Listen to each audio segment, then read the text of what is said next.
खुलुमबाय दिनै 9 जानुवारि 2024 मंगलबार धुबुरीआव आसाम पुलिसा थांनाय गोलाव समनिफ्रायनो मबाइल खावनाय सानै सिखावफोरखौ हमदों। हमजानाय सानै सिखावफोरनि मुङा जाबाय नुर इस्लाम आरो राशिदुल आली आरो बिसोरनिफ्राय गंजि मबाइल फन, लेपटप आरो केमेराबो बोखांनो हादों। कर्नाटकनि गादागाव मुंदांखा कान्नाडा एक्टर रकी एबा याशनि बार्थडेनि थाखाय बेनार लगायबाय थानाय समाव याशनि साथाम फेन्सफोरा लाइनजों बोबथाब जानानै थैदों। थैनायफोरनि मुङा जाबाय हनुमत हरिजान 24 बोसोर बैसोनि, मुराली 24 बोसोर बैसोनि आरो नवीन गाजी 20 बोसोर बैसोनि। थांनाय 5 जानुवारिनि मोनाबिलिनि समाव क'क्राझारनि सान्दामारियाव थानाय nlfbख केम्पनिफ्राय हरखाब आसाम पुलिसा होखारनाय जाथायनि सायाव गोख्रों बिजाथि फोरमायदों। बिटिआ गोरोबथानि गेजेरजों बर'फोरनि 6थि सिडिउलनि मानथाखोआ जोबलांजोबबाय होननानै बनजित बसुमतारिया बुंदों। आसाम पुलिसा जोंनि गौरां लैसा सेराव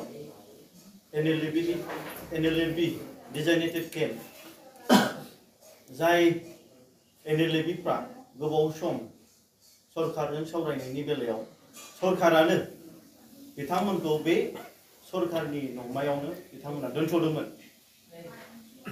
जाय हरावहाय बिथांमोना आसाम पुलिस दा विदाउट एनी प्रायर नटिफिकेशन बे बिथांमोननि केम्पआवहाय हाबनानै बे बिथांमोनखौ इललिगेलि बे केम्पनिफ्राय दोननो थिननाया बियो जोबोद मोनसे दुखुनांथाव। बे बिथांमोनखौ असनमान खालामनायजों लोगोसे बर' हारिखौनो बिथांमोना असनमान खालामनाय जादों।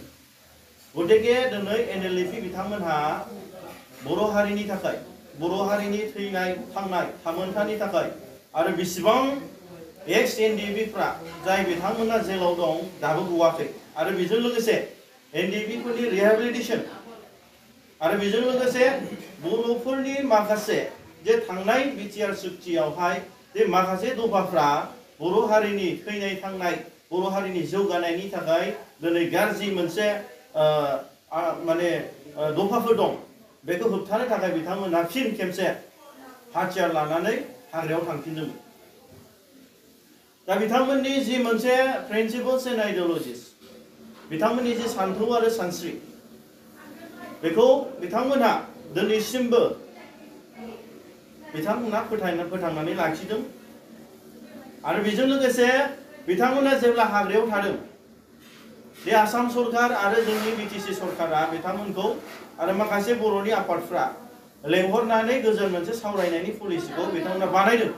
थिगैनो दं, गासैबो बर'नि आफादफोर, बर'नि गासैबो सुबुङानो मोनसे रंजानायजों बिथांमोनखौ बरायदों। जिहेतु सरकारा बिथांमोननि जि मोनसे नांनाय बेखौ मोजां सान्थि भाबै सावरायनायनि गेजेरजों बिथांमोना फोजोबगोन होननानै दा आसा खालामदोंमोन। बे बर'नि गेजेराव बे साफ्रोमबो बर'नि मेलेमजिबि आफादफ्रानो बे बर'नि गेजेराव आरो फिन खेबसे हाथियार हानजा नांला। बे बर'नि जेंनाखौ फोजोबनाया एबारनिफ्राय माने डेम'क्रेटिक भाबै फोजोबनायनि मोनसे पलिसिखौ सानदोंमोन।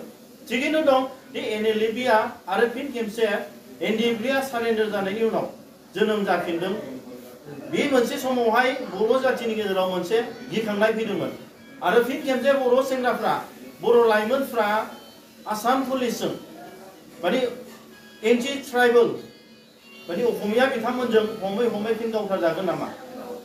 दा बे बेलायाव बिथांमोना माने जोंनि बर' समाजनि आफादफोरनि आरो सरकारनि हान्जा माने लेंहरनायाव बिथांमोना फैनानै नैबे डिजाइनेटेड केम्पआव थादोंमोन।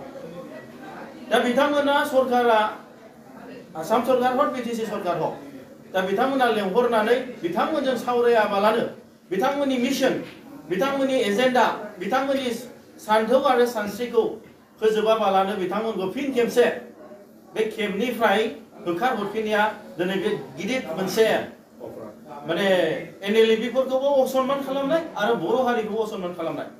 नाथाय बिनि गेजेरजों बिथांमोना दिनै थांनानै थाहैनाय एबा सोलिनायाल' बेथ' जेंना नङा। दा बिथांमोनखौ दिनै होखारनानै बिथांमोना दिनै दुखु मोननानै फिन खेबसे हाग्रायाव खारफिनोब्ला, फिन खेबसे हाथियार लाफिनोब्ला बिनि दायखौ सोर लागोन? नोंथांमोन दिननि खौरांफोरा बेखिनिल'मोन। बेखिनिसिम नायनायनि थाखाय नोंथांमोननिसिम रोजा रोजा साबायखर। गोजोन्थों। एसेनोसै। जय बर' हारिनि।